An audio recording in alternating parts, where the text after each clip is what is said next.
우주에는 은하 전체보다 밝게 빛나는 폭발이 있습니다. 초신성이라 불리는 이 현상은 태양이 평생 내뿜을 에너지를 단 몇 초 만에 쏟아내는데요. 만약 이 폭발이 지구를 향한다면 어떻게 될까요? 생명체는 살아남을 수 있을까요? 오늘은 우주에서 가장 위험한 재앙, 초신성이 지구에 미치는 영향에 대해 이야기해 보겠습니다. 초신성은 크게 두 가지 방식으로 만들어지는데요. 거대한 별의 중심부가 붕괴하거나 백색 외성이 질량을 얻어 핵융합을 일으킬 때 발생하죠. 결과는 똑같습니다. 엄청난 폭발이 일어나는 거예요. 우리가 지구에서 경험하는 폭발과는 차원이 다른데 초신성은 화산 폭발과 쓰나미가 동시에 일어나는 것과 비슷하거든요.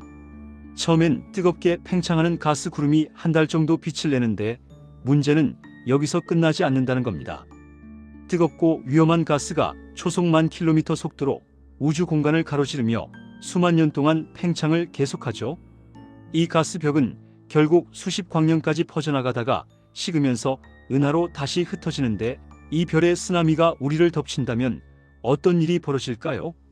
피해 정도는 거리에 따라 달라지는데요. 수천 광년 떨어진 곳에서 초신성이 터지면 인류는 지금까지 수십 번 목격했습니다.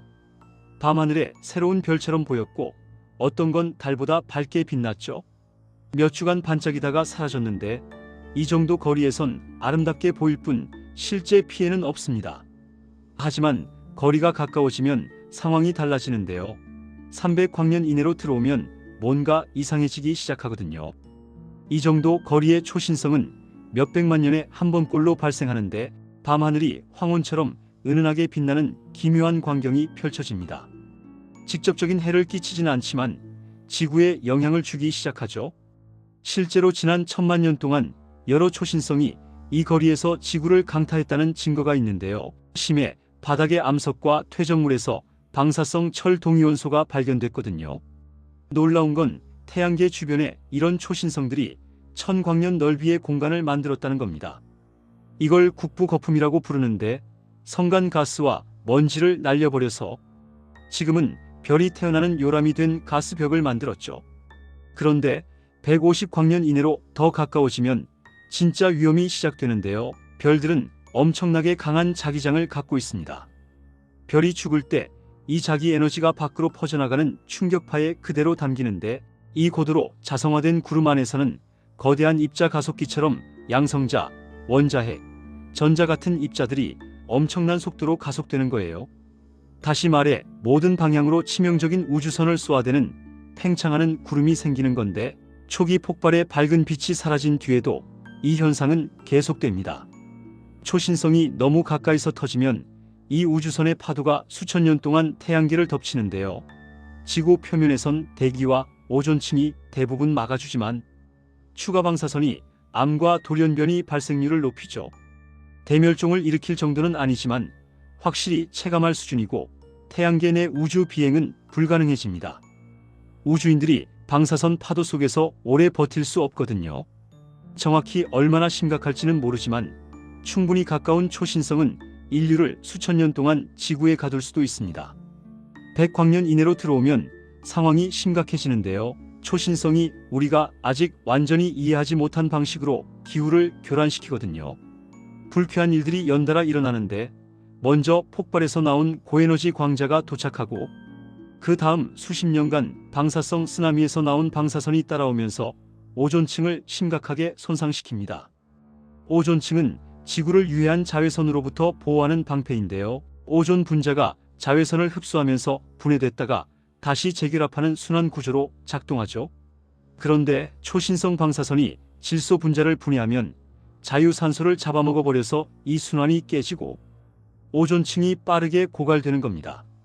방사선 차폐막이 사라지면 지표면의 모든 생명체가 태양에서 나오는 극도로 높은 수준의 자외선에 노출되는데요. 암 발생률이 급증하고 낮에 밖에 나가는 것만으로도 생명을 위협받을 수 있습니다.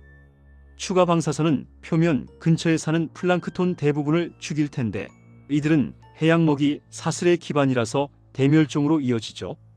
더 나쁜 건 초신성 방사선이 대기의 가스를 이온화시킨다는 건데요. 분자를 뚫고 들어가 전자를 떼어내서 하전 상태로 만들거든요. 이 하전된 핵들은 수증기가 모이는 씨앗 역할을 해서 거대한 전 지구적 구름을 형성하는데 최악의 경우 햇빛을 충분히 반사시켜 빙하기를 유발할 수 있습니다. 실제로 200만 년에서 250만 년 전의 빙하기가 초신성 때문이었다는 주장도 있고요. 어떤 과학자들은 60광년 떨어진 곳에 초신성이 3억 5천만 년 전 대본기 대멸종의 원인일 수 있다고 생각하는데 여기서 끝이 아닙니다. 방사선에 의해 떨어져 나간 전자들이 거대한 전기 사태를 형성하는데 다시 말해 번개가 치는 거죠. 지구는 수백만 년 만에 최악의 뇌우를 맞게 되고 강렬한 번개가 전 세계적인 산불을 일으켜 숲과 농작물을 태우며 도시를 황폐화시키고 전력망과 글로벌 공급망을 마비시킵니다. 이 모든 게 오존층이 파괴돼 치명적인 방사선이 새어 들어오는 동안 벌어지는 거예요. 과거에는 생태계가 가까운 초신성으로부터 수천 년이나 수백만 년 후에 회복했을 수 있지만 현대 문명이 이 정도 타격을 견딜 수 있다는 보장은 없습니다. 식량 부족과 가격 폭등, 국가들이 혼란에 빠지지 않으려고 벌이는 전쟁에 직면하게 되는데요. 이 정도로 가까운 초신성은 최소한 수백 년에서 수천 년 동안 심각한 피해를 주거나 현대 문명을 끝장낼 수도 있고 그로 인해 수백만 명 또는 수십억 명이 목숨을 잃을 수 있죠. 그래도 인류는 살아남아 회복할 가능성이 높은데 25광년보다 가까워지면 얘기가 달라집니다. 이 거리의 초신성은 치명적 반경 안에 있다는 뜻이고 대멸종은 거의 확실해지거든요. 오존층의 절반 정도가 파괴될 것이고 우리가 한 번도 목격한 적 없는 규모의 거대한 기후 붕괴가 지구를 휩쓸 겁니다. 전 세계적 산불이 행성을 뒤덮으면서 전체 생태계가 방사선에 의해 빠르게 전멸하는데요. 앞서 설명한 모든 일들이 훨씬 더 강렬하게, 훨씬 더 빠르게 일어나는 겁니다. 소수의 사람들이 식량 비축분을 갖고 벙커에서 몇 년간 버틸 수 있을지 모르지만 그들이 돌아갈 세상은 황폐하고 수십만 년 동안 생명체에게 적대적일 거예요. 인류 멸종 가능성이 극도로 높아지죠. 그보다 더 가까이 가는 건 우주가 넓기 때문에 가능성이 매우 낮지만 영향은 극단적인데요. 4광년 거리인 알파 센타우리만큼 가까운 곳에서 초신성이 터진다면 하늘에서 거의 태양만큼 밝게 빛날 겁니다. 두 개의 그림자가 생기는 게 몇 시간 동안은 재밌을 수 있겠지만 며칠 안에 지구 표면이 사우나처럼 뜨거워지면서 폭발이 사그라들 때까지 몇 주간 표면을 굽는데요. 지구 표면이 타면서 생명의 흔적이 지워집니다. 바다조차 안전하지 않아서 뒤따라오는 엄청난 양의 방사선이 오존층을 태워버리고 햇빛을 보는 모든 것을 죽이는 거예요. 역사상 가장 큰 멸종 사건이 되어 심해와 깊은 토양의 일부 생물만 살아남을 텐데 생명은 기본적으로 다시 시작해야 하는 겁니다. 그렇다면 얼마나 걱정해야 할까요? 다행히도 지구로부터 1000광년 이내에서 폭발할 수 있는 별은 소수에 불과하고 심각한 위협이 될 만큼 가까운 건 하나도 없습니다. 더 좋은 소식은 이 별들이 앞으로 수백만 년 동안은 초신성이 되지 않을 거라는 건데요. 그러니 안전하다고 할 수 있죠. 하지만 먼 미래에 대한 보장은 없습니다. 별들이 은하를 공전하면서 우리 후손들이 초신성에 위험할 정도로 가까워질 수도 있거든요. 그때쯤이면 훨씬 발전하고 현명해진 인류가 그냥 피해갈 수 있을 거라 믿고 싶네요. 어쨌든 오늘 밤은 아름다운 밤하늘 아래서 편히 잠들 수 있습니다.